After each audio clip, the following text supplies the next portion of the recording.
दोस्तों 54 साल का बूढ़ा आदमी था जो अपने घर में अपनी पत्नी और अपनी बहू के साथ रहा करता था। उसका जो बेटा होता है वह दिल्ली में रहकर एक कंपनी में काम किया करता था और वह बूढ़ा इंसान अपने पास कुछ बकरियां रखी हुई थी। वह उन बकरियों को चराने जाया करता था। दोस्तों वह बूढ़ा इंसान बहुत ही ज़्यादा रोमांटिक था। वह अपनी पत्नी से हमेशा रोमांटिक बातें और प्यार भरी बातें करता रहता था। दोस्तों ऐसे ही समय गुजर रहा था, लेकिन एक दिन जो उसकी पत्नी होती है वह इस दुनिया को छोड़कर चली जाती है, यानी कि दोस्तों उसका देहांत हो जाता है। जब उस बूढ़े इंसान की पत्नी उसे छोड़कर चली जाती है तो उसे बहुत ही बड़ा झटका लगता है और कैसे भी करके उसकी याद में लगभग 6 महीने तो निकाल देता है। लेकिन उसके बाद उसकी एक एक दिन बड़ी मुश्किल से निकल रहा था, क्योंकि दोस्तों वह बहुत ही रोमांटिक इंसान था, इसलिए उसे अपनी पत्नी की बहुत ज़्यादा याद सताने लगती है और वह अपने आसपास कोशिश भी करता है, लेकिन उसे ऐसी कोई भी औरत नहीं मिलती कि जिससे वह अपना अकेलापन दूर कर सके। अब दोस्तों होता क्या है, उस इंसान के पास कुछ बकरियां थी, तो वह सोचते हैं कि यार अब मुझे नहीं लगता कि मुझे इस उम्र में कोई औरत या फिर कोई लड़की मिलेगी, तो मैं ऐसा करता हूँ कि मैं अपनी बकरी से ही काम निकाल लेता हूँ। यह सोचकर वह अपनी बकरी के घर में, जहाँ पर वह अपनी बकरियों को बांधा करता था, वहाँ पर चला जाता है और वह अब अपनी बकरी के साथ गलत काम करने लगता है।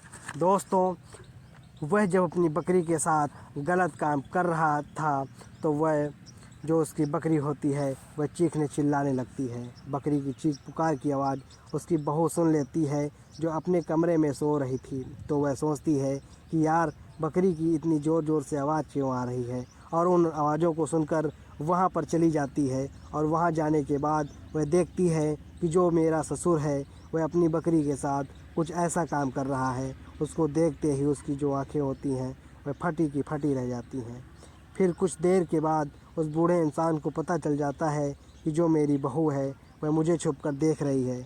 तो फिर उसके बाद वह अपनी बहू के पास जाता है और फिर अपने बहू के साथ कुछ ऐसा करता है जिसकी किसी ने कल्पना भी नहीं की थी। जी दोस्तों, आज की इस घटना को सुनाने के बाद शायद आप लोगों को भी बड़ी हैरानी होगी, इसलिए इस वीडियो में आप अंत तक बने रहें, क्योंकि इस घटना से आपको एक बहुत बड़ी सीख मिलने वाली है। दोस्तों बाकी हर वीडियो की तरह आपसे विनम्र आग्रह है कि आप वीडियो को लाइक करके चैनल को सब्सक्राइब कर लीजिए, और जितने भी दोस्त हमारी वीडियो को जहां से भी देख रहे हैं वो कमेंट में अपना नाम और अपनी सिटी का नाम ज़रूर लिखें, ताकि अगली बार वीडियो में आपके नाम हम ले सकें। दोस्तों दरअसल दोस्तों ये सच्ची घटना गुजरात की है। गुजरात के अंदर एक बूढ़ा इंसान रहता था जिसकी उम्र लगभग 54 साल के करीब थी, और उस इंसान का नाम गोपाल था। दोस्तों गोपाल के परिवार में कुल 4 लोग रहते थे। एक उसकी पत्नी थी, एक उसका बेटा था और एक उसके बेटे की पत्नी थी। दोस्तों जो उसका बेटा था वह दिल्ली में रहकर एक कंपनी में काम किया करता था और वह अपनी पत्नी और अपनी बहू के साथ अपने घर में रहता था। दोस्तों गोपाल के पास लगभग 10 से 12 बकरियां थी, और उन बकरियों को चराने के लिए वह अपने आसपास के खेतों में जाया करता था, और कैसे भी करके उसने 10-12 बकरियां अपने घर में रखी हुई थी। दोस्तों अब धीरे धीरे समय गुजर रहा था। दोस्तों गोपाल होता है वह बहुत ही ज़्यादा रोमांटिक था। रोमांटिक मतलब उसकी जो पत्नी थी उससे हमेशा वह प्यार भरी बातें करता रहता था, हमेशा मीठा बोलता था और हर दूसरे दिन अपनी पत्नी के साथ संबंध बनाया करता था। अब दोस्तों होता क्या है, लगभग 1 साल के बाद जो उसकी पत्नी होती है वह उसे छोड़कर इस दुनिया से चली जाती है। अब गोपाल जो है अकेला पड़ जाता है, उसको अकेलापन महसूस होने लगता है। दोस्तों वह कैसे भी करके 3-4 महीने तो निकालते हैं, लेकिन उसके बाद उससे और बर्दाश्त नहीं होता है। अब उसके लिए एक एक दिन बहुत ज़्यादा भारी रहा था। वह अपनी पत्नी को बहुत ही ज़्यादा याद करता है। वह सोचता है कि यार काश मेरी पत्नी मेरे पास होती तो आज मुझे अपने कमरे में अकेला सोना नहीं पड़ता। गोपाल एक एक दिन बड़ी मुश्किल से काट रहा था। वह सोचता है कि अब मुझे कुछ तो करना होगा। उसके बाद वह इंसान अपने आसपास कहीं पर देखता है कि शायद कोई औरत या कोई लड़की मिल जाए जिससे वह अपनी ज़रूरत को पूरा कर सके, लेकिन उसको ऐसी कोई औरत या ऐसी कोई लड़की नहीं मिलती है जिसके साथ वह अपनी इच्छा को पूरी कर सके। उसके बाद दोस्तों वह करता क्या है, उनके पास जो बकरियां थी और जो बकरियां का घर था, वह सोचते हैं कि अब और रास्ते बिल्कुल बंद हैं, क्यों ना मैं अपनी बकरी के साथ अपना काम कर लूं। दोस्तों उसके बाद वह अपनी बकरी के घर में चला जाता है और वहां जाने के बाद अपनी बकरी के साथ गलत काम करने लगता है। वह बूढ़ा इंसान था लेकिन ताकतवर भी था। तो जो बकरी थी वह चिल्ला रही थी, बकरी की आवाज़ें निकल रही थी, और जैसे ही बकरी की आवाज़ें उसकी बहू के कमरे में जाती हैं तो उसकी बहू उठ जाती है और इधर उधर देखने लगती है कि जो बकरी है क्यों चिल्ला रही है। फिर वह जाकर बकरियों के घर में देखती है तो वहाँ जाने के बाद उसको अपने ससुर दिख जाता है कि जो उसका ससुर होता है वह बकरी के साथ बहुत ही गलत काम कर रहा है। वह छुपकर अपने ससुर को देखने लगती है। अब दोस्तों वह भी बहुत ज़्यादा परेशान थी क्योंकि उसको भी अपने पति की बहुत ज़्यादा याद आती थी। वह इसलिए कि उसका जो पति था वह दिल्ली में काम किया करता था और वह भी 6 महीने में एक बार अपने घर में आया करता था। अब दोस्तों होता क्या है, वह जो उसकी बहू होती है वह छुप कर देखने की कोशिश करती है क्योंकि उसको भी देखते हुए अच्छा लग रहा था। लगभग 2 से 3 मिनट के बाद जो वो गोपाल होता है उसकी नज़र अपनी बहू पर चली जाती है तो गोपाल डर जाता है। उसके पैरों के नीचे से ज़मीन खिसक जाती है। फिर वह बकरी को छोड़ता है और अपनी बहू के पास आ जाता है और बहू से माफ़ी मांगने लगता है कि बहू ये बात तुम किसी को भी मत बताना, क्योंकि तुम्हारी सास को गई हुई इतने दिन हो गए हैं और तुम्हें तो पता है कि मैं तुम्हारी सास के साथ कितना प्यार करता था और वह एक एक दम से मुझे छोड़कर इस दुनिया से चली जा गई हैं। इसलिए मैं बहुत ही ज़्यादा परेशान हो गया था, मुझे अकेलापन सताने लगा था, इसलिए मैं ये गलत काम किया है। उसके बाद दोस्तों जो उसकी बहू होती है शायद उसके मन में भी यही चीज़ें थी। वह कहती है अपने ससुर से कि ससुर जी आपको तो 3 महीने हुए हैं, आपको पता है आपके बेटे को गए हुए तो 6 महीने हो गए हैं और उनके बिना मैं एक एक दिन कैसे निकाल रही हूँ। मेरे लिए भी एक एक दिन 1 साल के बराबर निकल रहा है, लेकिन मैं कर भी क्या सकती हूँ क्योंकि मैं एक औरत हूँ। इस बात को सुनकर उसके ससुर गोपाल जी कहते हैं कि बहू इस बात को तो मैं भी समझ सकता हूँ, लेकिन मैं क्या क्या कर सकता हूँ, यह तो तुम्हें भी पता है। इस बात को सुनकर जो उसकी बहू होती है वह कहती है कि ससुर जी अब आप ही तो हो जो कुछ कर सकते हो, आप यहाँ पर अपना समय बर्बाद कर रहे हो और मैं चाहती हूँ कि इस समय को आप मेरे साथ बर्बाद करें। इस बात को जब उसका ससुर सुनता है तो पहले तो वह मना करते हैं, बहू ये अच्छी बात नहीं है, अगर बेटे को पता चला तो तुम्हें मुझे दोनों को घर से निकाल देगा। इस बात को सुनकर जो बहू होती है वह कहती है कि ससुर जी किसी को भी पता नहीं चलेगा, वो 6 महीने से यहाँ पर घर पर नहीं आया है। दोस्तों उसे पता कैसे चलेगा।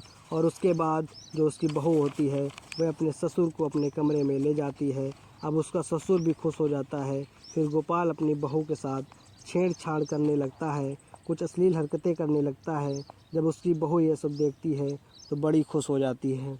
दोस्तों जब उसकी बहू ये सब देखती है तो बड़ी खुश हो जाती है क्योंकि वह तो चाहती थी कि उसका ससुर उसके साथ कुछ करे। अब उसकी बहू ने अपने सारे कपड़े उतार देती है और दोनों निर्वस्त्र हो जाते हैं। जब गोपाल अपनी बहू के गोरे गोरे शरीर को देखता है तो उसे काफ़ी उत्तेजना होने लगती है, उससे बर्दाश्त नहीं हो रहा था। फिर गोपाल अपनी बहू के साथ संबंध बनाने लगता है। वह इतनी ज़ोरदार तरीके से बनाता है कि अपनी बहू की हालत ख़राब कर देता है। उसकी बहू को भी काफ़ी आनंद आ रहा था, वह भी अपने ससुर का भरपूर साथ दे रही थी। लगभग 2-3 बार ये एक दूसरे के साथ संबंध बनाते हैं और जब थक जाते हैं तो वहीं पर लेट जाते हैं। फिर जब अगले दिन सुबह होती है तो ये दोनों बैठकर नाश्ता पानी करते हैं। फिर उसकी बहू गोपाल से कहती है कि ससुर जी जब भी मौका मिला करेगा मैं तुम्हारे कमरे में आ जाया करूँगी और इसी तरीके से हम दोनों एंजॉय किया करेंगे। दोस्तों अब उसकी बहू को जब भी मौका मिलता था वह अपने ससुर के कमरे में जाती थी और उसके साथ संबंध बनाया करती थी। वह पूरी पूरी रात अपने ससुर के साथ संबंध बनाया करती थी। दोस्तों इस तरीके से लगभग 2 से 3 महीने का समय गुजर जाता है। एक दिन गोपाल का बेटा जो दिल्ली में रहा करता था वह अपनी कंपनी से छुट्टी लेता है और घर पर आ जाता है। वह अपनी पत्नी के साथ रहने लगता है। दोस्तों अब इन दोनों का मिलना जुलना बंद हो चुका था।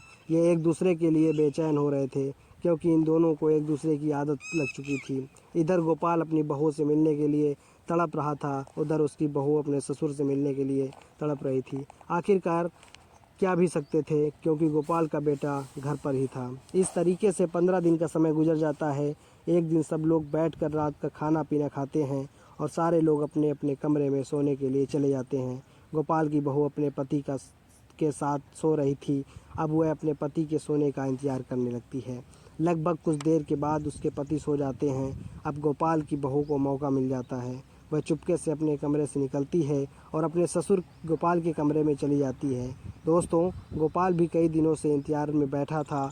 वह जैसे ही अपनी बहू को देखता है खुश हो जाता है। वह अपनी बहू को पकड़ता है और उसके साथ शारीरिक संबंध बनाने लगता है। वह इतनी ताबड़तोड़ तरीके से संबंध बनाता है कि इन दोनों की सिसकियाँ पूरे रूम में गूंज रही थी। इधर गोपाल के बेटे की आँख अचानक से खुल जाती है।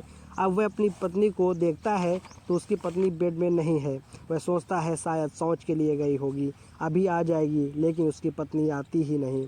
फिर वह अपने कमरे से निकलकर वो उसको कुछ आवाज़ें सुनाई देती हैं। फिर वह अपने पिता के कमरे की तरफ जाता है तो वह आवाज़ें वहीं से आ रही थी। अब वह कमरे का दरवाज़ा खटखटाने लगता है। फिर ये दोनों डर जाते हैं और अपने अपने कपड़े पहनते हैं, और जब ये दरवाज़ा खोलता है तो उसका बेटा सामने खड़ा हुआ था। अब ये दोनों उसके पैरों में गिर जाते हैं और उससे माफ़ी मांगने लगते हैं। उसका बेटा गोपाल भला बुरा कहता है और अपनी पत्नी को अपने कमरे में लेके आते हैं। उसको मारने पीटने लगते हैं। उसकी पत्नी उससे कहती है कि मुझे माफ़ कर दीजिए, मुझसे गलती हो गई, फिर कभी मैं ऐसी गलती नहीं करूँगी। अब कर भी क्या सकते हैं, अब जो हो गया सो हो गया।